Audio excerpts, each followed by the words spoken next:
Buenas noches, Julio, y buenas noches a los televidentes que nos siguen por Canal C. Y un agradecimiento especial a la gente del área técnica, al director de cámaras, por la posibilidad a la distancia de estar comunicados.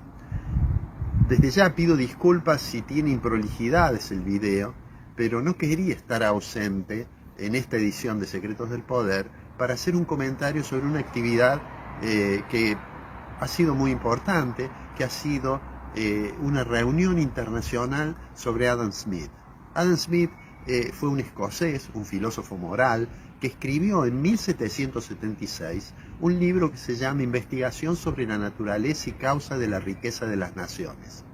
Ese libro es prácticamente el acta de fundación, no solo de la escuela clásica inglesa, que luego seguiría David Ricardo, John Stuart Mill, etc., sino es como el acta de fundación de la economía como disciplina autónoma, como disciplina que tiene su objeto propio, que tiene su método, porque con anterioridad, en realidad, las consideraciones económicas que las hubo, de hecho las hay desde la Grecia antigua, estaban siempre en un contexto que era o un análisis político o un análisis filosófico y en algunos casos teológico, como es el caso de las consideraciones económicas en la Suma Teológica de Santo Tomás.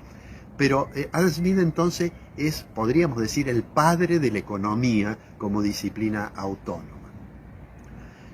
Este evento fue singularmente importante, pero además me dio la posibilidad, después de hacer mi presentación, en la conversación con los colegas que había de todo el mundo, de Europa, había de Estados Unidos, de Japón, etc., me dio la posibilidad de advertir dos cosas muy claramente, en particular con los colegas europeos.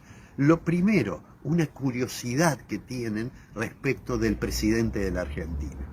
Estos comportamientos tan particulares que ha tenido muchas veces Milei, y como además ha viajado mucho por distintos motivos a distintos países, entonces es conocido y preguntan, bueno, ¿cómo es esto del presidente? Llama la atención que el presidente se defina como un economista de la escuela austríaca, más allá de que la política económica sigue los patrones ortodoxos, pero digo, eso les llama la atención y diría, la segunda pregunta es, bueno, ¿cómo está la economía argentina? Y bueno, allí yo he relatado lo que muchos de los televidentes saben que es mi visión, es decir, el reconocimiento de ciertos logros que tiene el gobierno indiscutibles, que bajó la tasa de inflación, bajó, aunque en los últimos tiempos parecería que se resiste mucho a perforar el 2% mensual. Por otra parte, otra observación positiva es el hecho de haber, me parece, instalado una cultura de manejo prudente de las cuentas públicas, de manejarse con cuidado a la hora de decidir los gastos públicos e insistir mucho en la importancia de tratar de equilibrar esas cuentas. Por supuesto, lo otro es, bueno, lo que he expresado en varias oportunidades, al lado de estas luces hay sombras que son en las variables reales de la economía, porque hay sectores que están funcionando muy bien, como es energía, como es petróleo, como es el caso de la minería o el caso del sistema financiero, que han crecido, pero hay sectores que realmente están mal. Algunos sectores de la industria manufacturera están atravesando una situación muy crítica, la construcción no se recupera, el comercio está también con un proceso de estancamiento, digamos, de no recuperación. Esto, por un lado, ¿no?, me ha permitido intercambiar opinión con ellos. Y la otra cuestión de la cual he hablado, y que no tiene que ver con la Argentina, pero quisiera trasladarla, es una sensación que hay en los analistas y en los colegas europeos respecto de la situación económica mundial de un mundo en guerra, de la guerra con Ucrania y Rusia, y de la guerra más reciente, digamos, Estados Unidos e Irán. El impacto económico de eso. Los europeos han visto claramente que en el caso del conflicto iraní de Estados Unidos, el cierre del estrecho de Hormuz, que implica cerrar la mayoría de la salida del petróleo de Irán, eso trajo como consecuencia un impacto en los precios. Todos vimos que se disparó el precio del crudo.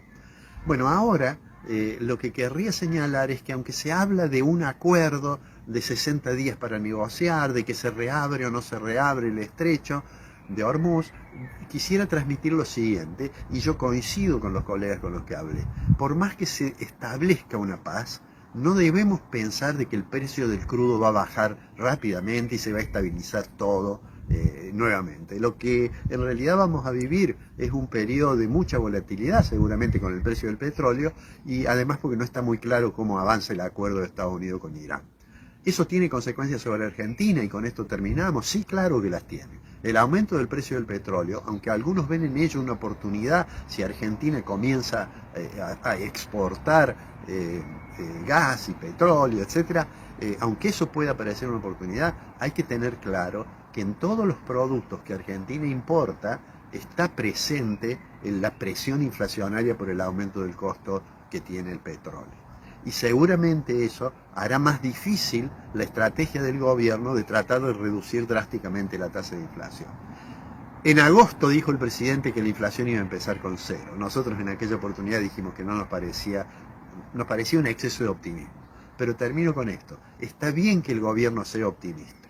Lo que no está bien es que si ese optimismo se impregna tanto en el discurso oficial que finalmente no advierten la necesidad de adoptar medidas para que en este proceso en el cual hay sectores que han sido muy afectados, tener alguna estrategia, algún incentivo para que esos sectores mejoren en la medida de lo posible y que el crecimiento ese de los sectores que le va bien se pueda difundir al conjunto de la sociedad. Hasta que ello ocurra, hay un periodo de tránsito, hay un puente que el gobierno debería estar dispuesto a tratar de morigerar el dolor de los sectores que están pagando ese costo.